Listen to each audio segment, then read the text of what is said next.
we just did that video explaining about, why I wanted to get into it and everything, but I realized I wanted to talk a little bit about the shop, how we do things, how I actually go about business and how I sell, how I buy, things like that. And I'm going to have my dad, who's behind the camera, ask me a few questions that I feel like a normal customer who would walk up would ask me. So we're going to do a little Q&A.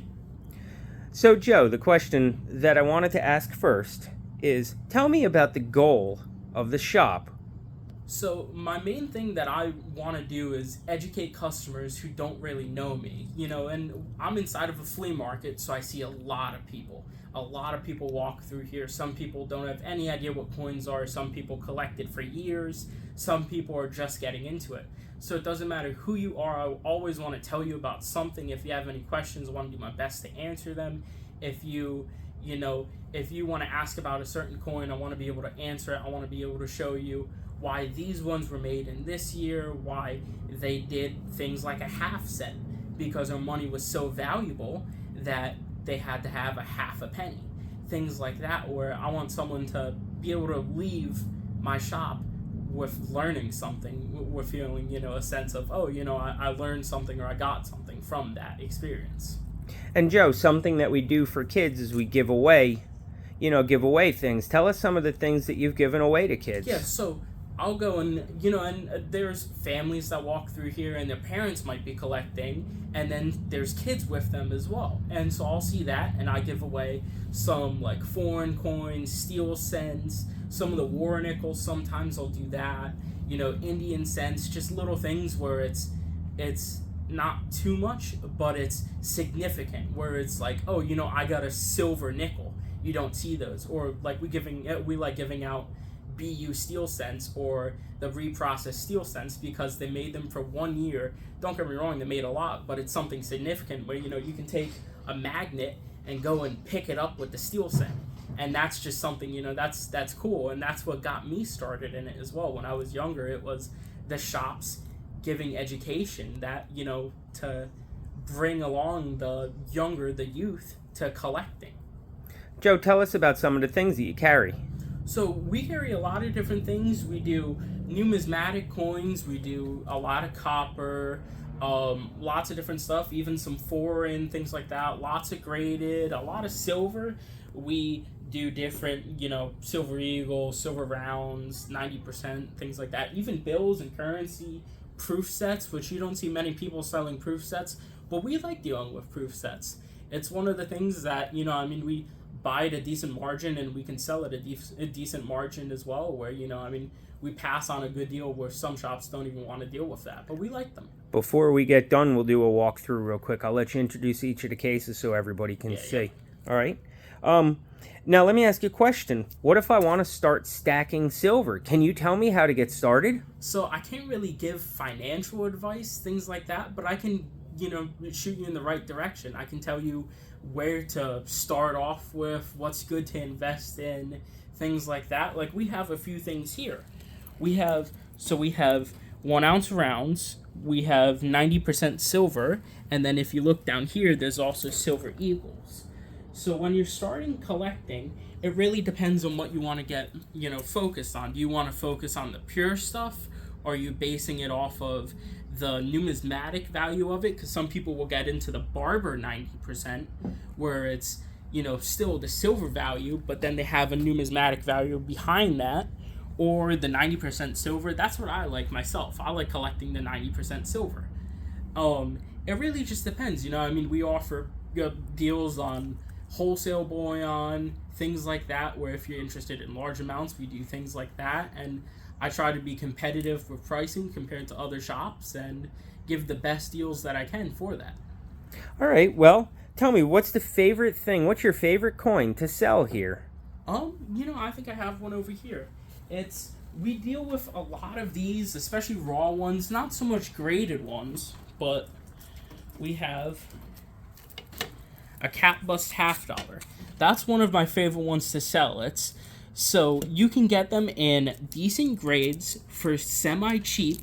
They don't have to be, crazy prices or anything like that. You can get a common date for, good quality for semi-cheap. some of the seeded half dollars get expensive, but I like the bust half dollars. It's one of the years where you can get cheap, affordable coinage, things like that. And we also do a lot with copper, things like that. That's fun to sell, like the large cents, but that's very time consuming, especially with the attributions and stuff like that. But it's fun. I enjoy this a lot. Great. Well, why don't we go ahead and do a walkthrough? Joe, which way you want to go? You want to start with start here. Okay. And we'll wrap Perfect. around. That'll work. Yeah, so first off, we'll start up top. We have our couple different cases that people will pick through. We have the dig bins. Everybody likes bins, these. The foreign, some of the bills, random coins, wheat cents, and, these plastic holders that the holders are worth more than the coin. Some of the kamems, we, a lot of military people, we give good deals on those. We try. It's a nice little spin around. And then this is one of our main cases for our numismatic coins. So we have everything based off of denomination and also by year. So we work all the way from half cent all the way to dollar. And we have a lot of different, variety in here, from large cents, half cents, small cents, some type coins, a lot of half dimes, good nickels. That's one of my favorite sets. A good collection of the bust halves. That's one of the things that we do a lot in. And then we also have, at the bottom, we have some wood trays, which we call our dig trays. So when you're interested in, if you have a book that you want to fill out, something like that, if you were looking to fill out, say, the Indian cents, we would go through and we would take out that wood tray, and then you can sit there and sort through it, figure out the years you need. Whichever ones you do need, put aside, we'll ring it up for you. And whichever ones you don't have to put them back in order. You can just put them in the front and we'll deal with it later. Right. So that's a lot of the numismatic stuff that's filling out books, things like that. Yeah. And then we go to over here, and in this, we have up here some more of our bins. Like I said, this is our half price bin. This is good for wheat cents, some proof stuff, things like that. You can find some good stuff in here. A little mix of stuff like that, where we have some half-pound foreign, Ikes, and then this bin we'll put in miscellaneous things that we buy throughout the week. Like now we have, these are $2 bills that are colored, and they are of each state. So this case has mainly all of our miscellaneous graded coins, things like that. So we'll put in anything from cents all the way up. We do a lot of kamems, eagles, things like that, but this is just our miscellaneous graded coins. And we get a lot of surprise and awe with these cases, because here we are, a high school kid in a flea market with bird cases. Run those things real quick for anybody who's never seen them.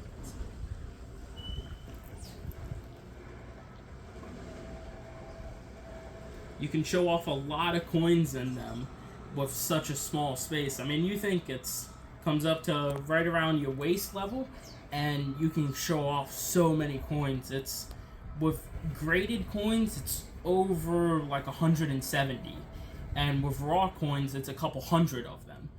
So you can get a good mix in here, and then the same thing with here. So this is where our miscellaneous stuff, a lot of our foreign stuff goes in, things like that, where we'll go and we'll put in, some foreign silver, stuff like that, because we want to have something for everyone. We want to be able to go, and if you come inside the shop and foreign stuff isn't as collectible in the U.S., especially here in South Carolina, a lot of people like the U.S. stuff, but we try to, have something for everyone, where you can go through and you can come through here and you can see foreign stuff, all types of different things, where you'll go and you'll see some silver stuff, some normal stuff, and then we start getting back into some of the U.S. stuff. We have all types of different things. No matter where you look, there's always something. There's always something that you can find for someone, anything like that. We do different grades, we do even some error stuff, things like that. Then this case is mainly with bullion or the miscellaneous things. So we put like our 90% or silver, any gold that we have, we put inside this case. And then we also do like our silver dollars. We have the Morgans and Peace. And then we also do different little sets, things like that, commemorative sets on the bottom. We like to, like right now we have a decent amount of 90%, so I had to spread it out a little bit. But we go, and this is mainly where, we put some of our silver, and, since it being silver, we have our dig bins right here, which we go through a decent amount of the war nickels and the 40% half dollars because we price them back for melt. So it's a good deal. You know, if you're trying to get some silver for cheap, it's a better deal to get. And then this is one of our main cases. This one is the dollar case. This is the silver dollar case. So we go anything from graded Morgans, trade dollars, Carson City stuff, things like that. So I'll go through and I'll scroll this a little bit. This has some Carson City. We sell through a lot of that here. Some trades. That's one of my favorite dollars, is the trade dollar. It has an interesting history behind it, but they're a very cool dollar. We deal with a lot of stuff, especially the raw dollars, because we can go through and we have these nice flips, the 2.5 by 2.5 flips, and we go through. They're good for displaying the coins, but then we also go through and, you know, are able to show them off. We try pricing them decently. We try having good, affordable coins for people to look through. And then another one of the things that we have, which, I mean, I gotta restock this, because we actually do sell a decent amount of these proof sets. So these are good for, especially here, because I'm inside of a flea market, people will walk through here, and they buy these sets for birth year sets, things like that, where, you know, oh, you know, my kid was born in 2007. You know, perfect, here's an 07 set right here. You know, and it's cheap, it's affordable, so we have cheaper pricing, and sometimes it's hard, you know, because you're not going to go out of your way to go to a coin shop if you're just walking through the flea market. You don't think about it. But once you see it here, you think, oh yeah, you know, there it is right there. And in this case, this is our paper money case. So we put in paper money and then a few of the smaller, like proof sets, birth year sets, stuff like that in here.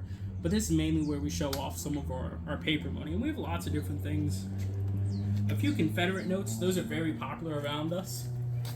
The large notes, horse blankets, things like that. The Confederate notes and any of the South Carolina notes are very popular around here, mainly because it is the South. But those are one of the most like popular bills around here, to be honest. One of the main bills that I sell are Confederate notes. And there, in the last video, I was talking about a $10 note. One of them, yeah. Yeah, there's one of them, yep. So, Joe, let me ask you a question now. Yeah. If I'm an experienced collector and I've been collecting for a long time and I realize that I've run out of flips, oh, and I need a scale and a stapler, can I come and get one from you on a Sunday? Yeah, so, I mean, we also sell a lot of supplies, you know? I mean, if you're looking from anywhere from just normal flips, we even do assorted sizes where we have a mix of everything so you don't have to go through and have stacks of just nickel. We also do some of the scales, staplers, your basic necessities for getting into it. Even some of the boxes, things like that. And then we also have, on the back shelf, you look, we sell tubes, we sell books, some of just the normal books. This is another thing that I like handing out where, you know, if you're a kid and if you're getting into it, and say you like collecting state quarters, I'll hand out a lot of the state quarter books, or the wheat cent books, stuff like that. Like, we have 20th century type coin books that I'll put in 2 or 3 coins and then give out for free to kids, because it's something to get them interested. And then we also have a lot of different stuff, like some of the Dansko books, stuff like that are nicer, more expensive books. But we try to have something for everyone, so that no matter what it is, we will have something for you here. Great. Well, tell us how we can find you. Where are you located? Yeah, I'm in Hudson's Flea Market in Surfside Beach, South Carolina. Here's my website. It's jpfcoin.com. We post a lot of stuff online as well.